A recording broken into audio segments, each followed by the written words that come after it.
many different feelings, many different moods arise. And of course, some of them conflict with one another, right? So there's all these conflicting emotions. It's described like an ocean where several different currents come together, and the waves are all like choppy and unpredictable, sort of like the stock market's been lately. That these currents coming together, because they oppose one another, they make the waves very unpredictable, all right, instead of regular. So similarly, the waves of moods in the heart, due to Mahabhava, are very unpredictable. And often Srimati Radharani will go especially through all these different moods, one after the other, after the next. Or Chaitanya Mahaprabhu is described that he would go from one mood to the next, from crying to laughing, from dancing to falling on the ground, from meeting to separation, in the blink of an eye. His moods would change. And he was just relishing each one of these bhavas, one after the other. So to understand Lord Chaitanya, to understand Radha Krishna, you have to understand these different moods, bhavas. There's 33 of them, and we're going to go through them one by one over the next few weeks, and then talk about different examples from the scriptures and so forth. You had a question, Neville?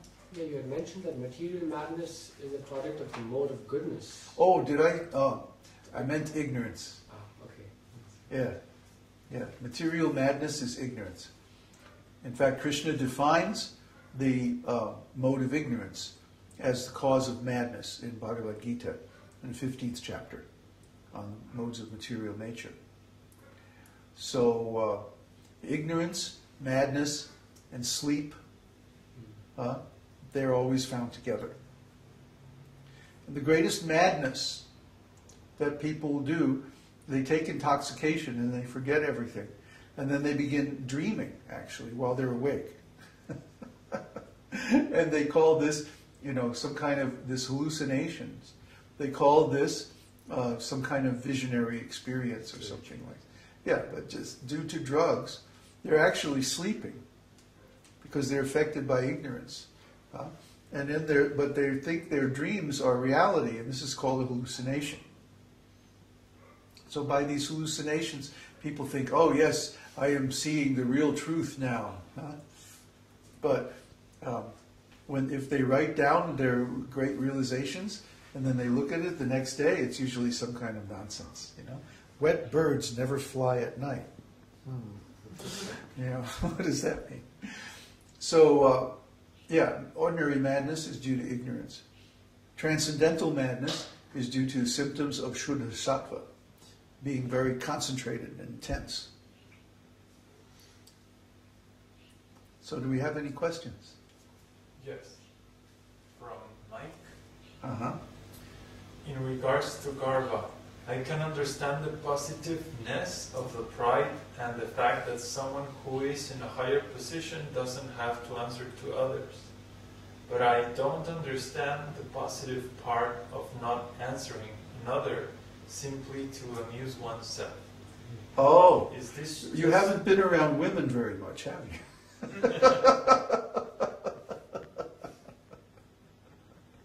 Huh? Mona Lisa.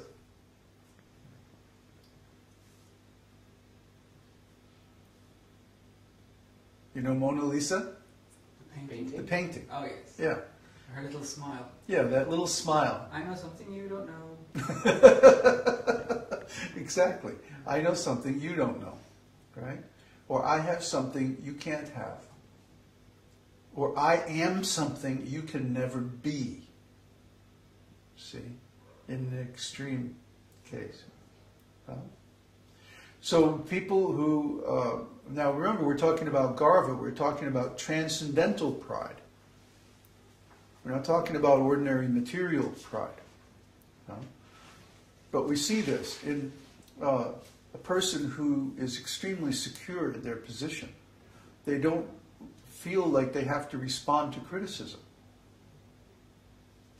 See? A person who has some position, some very high position, Like you see some of these politicians, they're having protests. The economy is bad, or something is wrong in the country, and they're having protests. And the politicians don't even acknowledge it. They just send out the police to chase everybody away.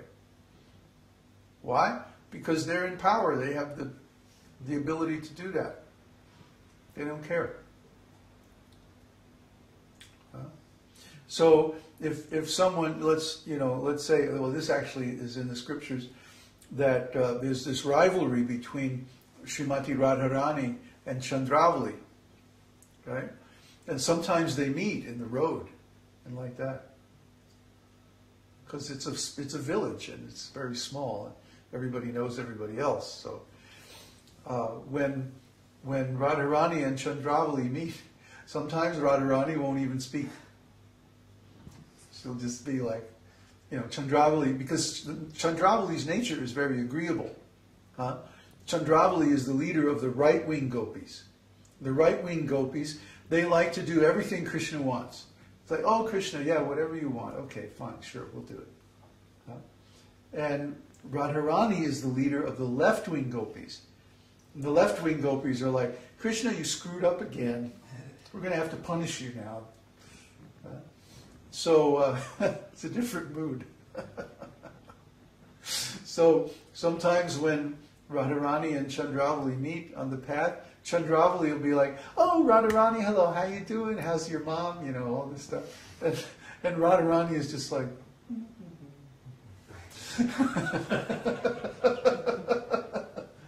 I've got Krishna. See? And Chandravali can't figure it out. Why does Krishna love her? She's such a bitch. But Krishna likes a challenge. It's his male nature, you see. That Chandravali and the right-wing gopis are too easy. But Srimati Radharani is always a challenge. You never know what she's going to come up with. And especially Lalita. Oh my God. Lalita is tough.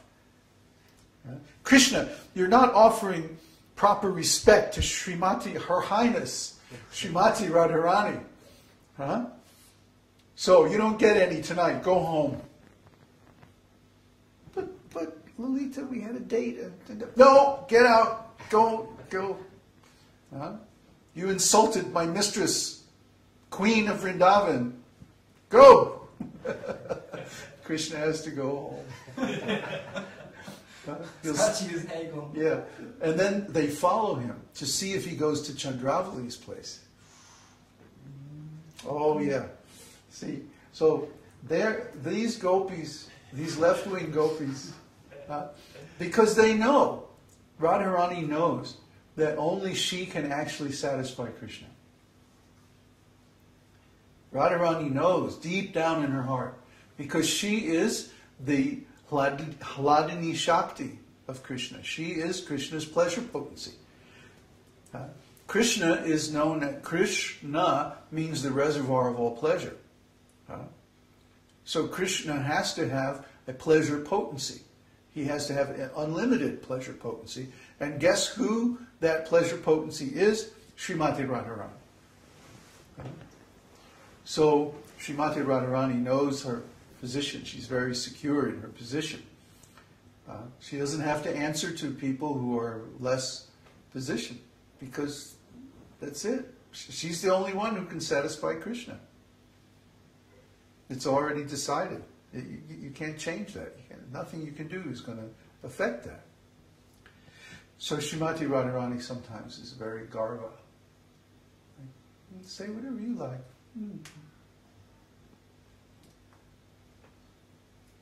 These are transcendental emotions. They are not material. You have to be very careful to separate them in your mind. It's not a material kind of pride. Material pride is ugly. Material pride means a person puts himself on a higher platform and doesn't care for the suffering of others. But transcendental pride is a way of increasing rasa. Try to understand. Even if you don't understand now, do the research, read Nectar of Devotion, read Srimad Bhagavatam, and learn the transcendental science. Did you have another question? Yeah. Yeah, no? Yes. I had a question about sometimes in material experiences, if we get a rush of, if we go through some experience that is very traumatic or just something that overwhelms our ability to just take in the experience, then we blow a circuit and we go mad or something bad happens. In transcendental life, like some of these emotions are so powerful, and you said sometimes there's so many emotions coming at the same time, and is there anything like blowing a circuit in transcendental emotions? Well, that's what we're talking about, mahabhava or unmāda. The soul can't cope with all of this flood of conflicting emotion.